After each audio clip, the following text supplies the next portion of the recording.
Pour ne rien manquer, abonnez-vous maintenant. Jean-Jacques Bourdin. Il est 12h09, merci d'être avec nous. Professeur Jean-Claude Alvarez, bonjour. Bonjour. Merci d'être là sur Sud Radio ce matin, je vous remercie. Vous êtes professeur à Paris-Saclay, vous êtes chef de service du laboratoire de pharmacologie, toxicologie de Garches. Absolument. C'est cela? Tout à fait. Donc vous connaissez les drogues de synthèse, un peu, beaucoup même. Oui. Avant de parler des drogues de synthèse, quelques mots sur ce qu'a annoncé le président de la République, qui estime qu'il faut faire payer une amende immédiatement à tous les consommateurs de drogue. L'amende, il y a une amende quand on est arrêté pour consommation de drogue, mais amende qui serait payée aux policiers et gendarmes par carte bancaire ou en liquide. Ça serait immédiat. Qu'en pensez-vous ? Alors moi, qu'on fasse payer les amendes, je trouve ça relativement normal. Oui, parce que 35% seulement des amendes sont... C'est même moins de 30%, je pense. Dans les banlieues, c'est moins de 30%. C'est moins de 30% dans les banlieues. Donc, absolument.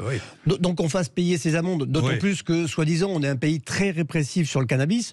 Ça prouve bien qu'on n'est pas si répressif que ça. On punit plus, on poursuit plus, on donne des amendes, mais elles ne sont pas payées. Donc finalement, on n'est pas si répressif que ça. Oui, c'est vrai. Donc qu'elles soient payées, c'est une excellente chose.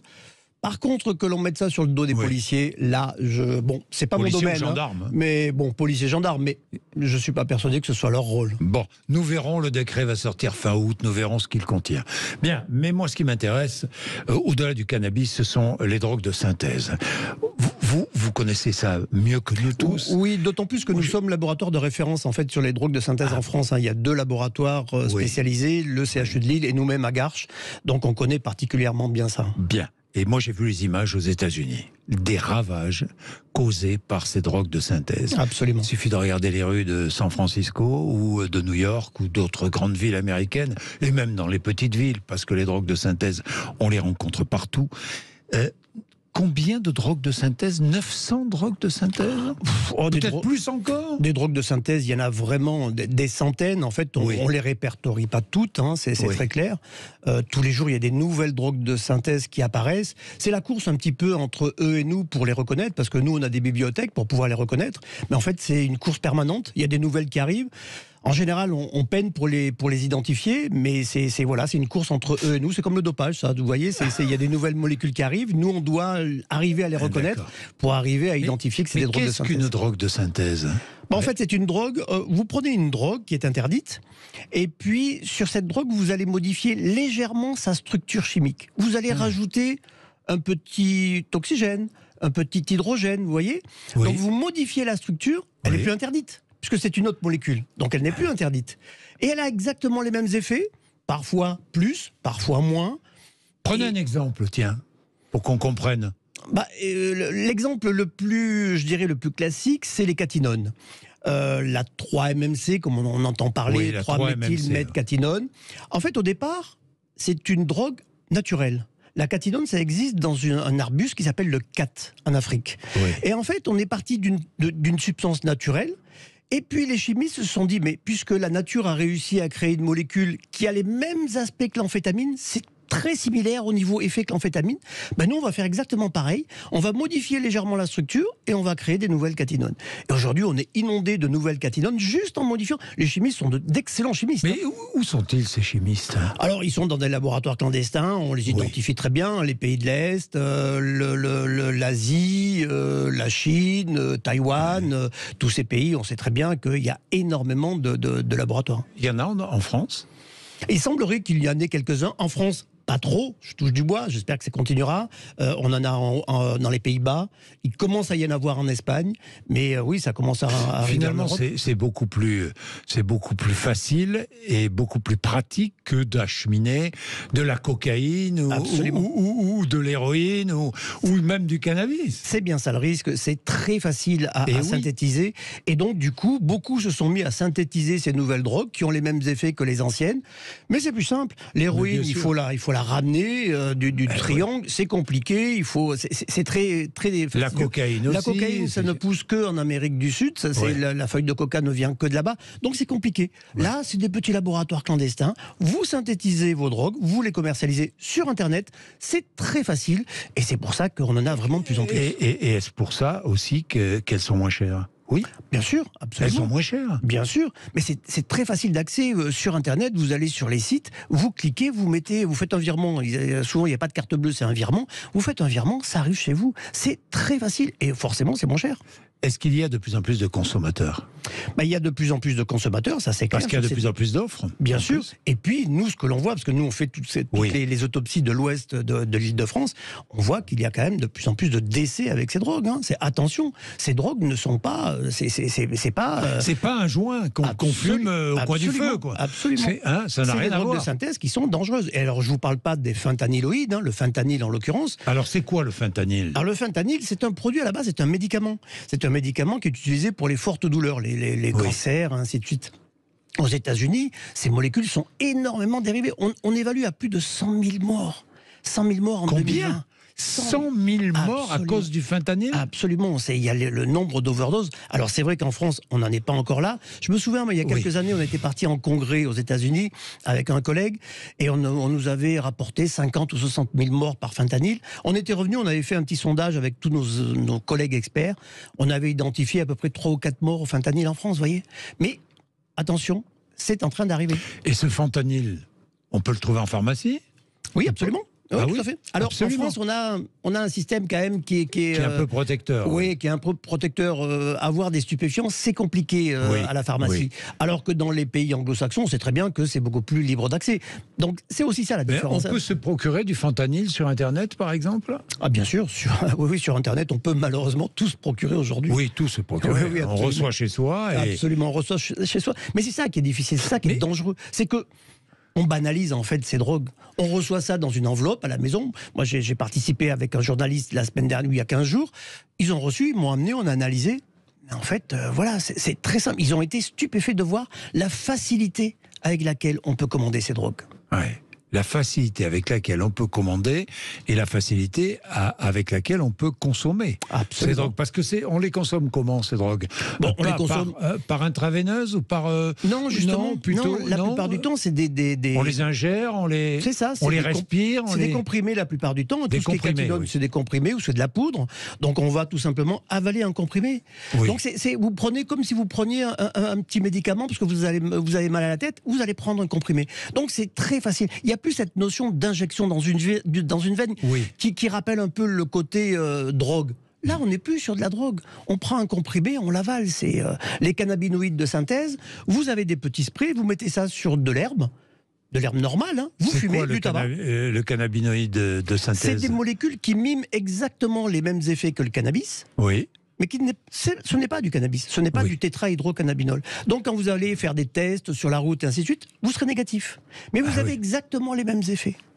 Parfois même jusqu'à 200 fois plus puissant que le tétrahydrocannabinol. 200 fois plus Absolument, puissant. On a des molécules jusqu'à 200 fois plus actives que le principe actif du cannabis. Donc vous voyez, vous en mettez légèrement sur du tabac, vous allez avoir les mêmes effets que le cannabis, mais vous n'avez pas consommé de cannabis. Oui, ça fait des ravages, donc je le disais. Vous le voyez, en France, ça commence à faire des ravages. On les retrouve dans beaucoup de soirées. On a eu malheureusement un accident de la route qui a mis en exergue ces nouvelles drogues de synthèse avec la 3-MMC, la cocaïne. Mais bien sûr que oui, pour nous, ça a été finalement... on ne peut pas dire une aubaine, parce que malheureusement c'est un accident terrible, mais on voit ça tous les week-ends. Malheureusement, c'est quelque chose d'assez... Oui, dans les milieux festifs, mais pas que. Pas uniquement, absolument. Pas uniquement. Au départ, c'était dans les milieux festifs. Aujourd'hui, c'est en train de se répandre, exactement comme la cocaïne, qui au départ était dans un milieu très spécialisé. Le showbiz, on disait. Aujourd'hui, la cocaïne... c'est répandu. C'est répandu. Mais finalement, la cocaïne qui commence à passer de mode. Absolument. On transforme la cocaïne aujourd'hui, mais on remplace par les amphétamines, et puis maintenant, c'est plutôt les catinones. On sait que les catinones, elles ne sont pas recherchées. Vous avez un accident, vous avez quelque chose comme ça, on ne les recherche pas. Vous prenez des amphétamines ou de la cocaïne, vous allez être positif. Vous prenez des catinones, vous aurez eu les mêmes effets.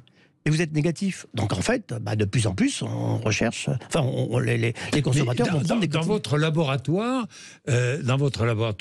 vous devez être stupéfait en permanence par de nouvelles apparitions. Mais non, mais si je puis dire, mais par de nouvelles apparitions, de nouveaux produits, de nouveaux.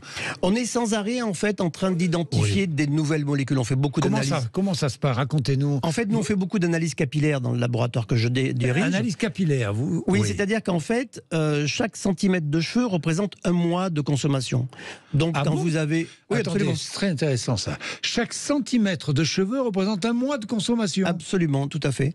Donc vous voyez, sur des cheveux d'une dizaine de centimètres, je peux remonter... Vous pouvez y aller, je suis tranquille. Je pourrais savoir tout ce que vous avez pris sur les 10 mois qui précèdent, ou 12 mois.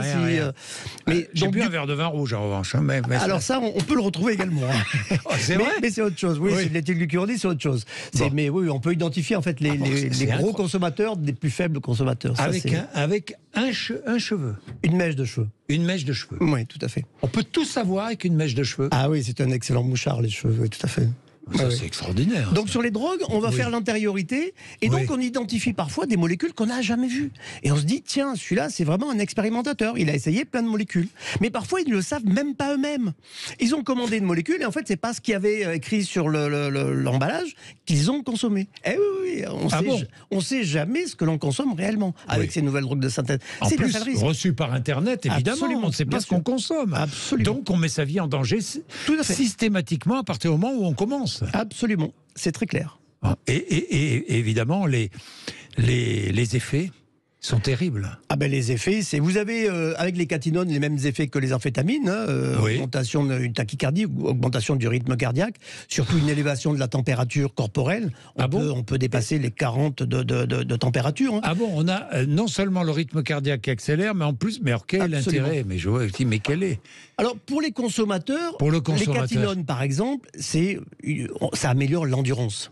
Ah bon. Donc en fait, ça améliore l'endurance, mais les contacts. Comment l'endurance? Dans les milieux gays, par exemple, c'est utilisé parce qu'on va faire des soirées gays qui vont commencer le vendredi, qui vont finir le dimanche soir. Oui, mais quand on accélère le rythme cardiaque, on n'accélère pas l'endurance. On accélère, soi-disant, ses performances sexuelles, en l'occurrence aussi. Oui. Donc voilà, ça augmente la libido, ça euphorise, ça désinhibe, c'est-à-dire que vous n'avez plus du tout de retenue, vous allez faire des choses que vous ne feriez pas habituellement, vous allez augmenter votre endurance. Donc voilà, ça permet en fait de pouvoir faire des marathons du sexe, comme on dit, du vendredi jusqu'au dimanche soir, par exemple. C'est essentiellement dans les milieux homosexuels Les catinones, ça reste quand même beaucoup dans les milieux homosexuels. C'est en train d'arriver dans des soirées plus classiques, mais c'est vrai que ça reste quand même très localisé dans les soirées gays notamment. Dans les soirées gays notamment. Oui, tout à fait. Oui. Et puis après, une fois cet effet passé, c'est la descente. C'est ce qu'on appelle la descente, qui n'est pas toujours facile. Alors, ils vont compenser.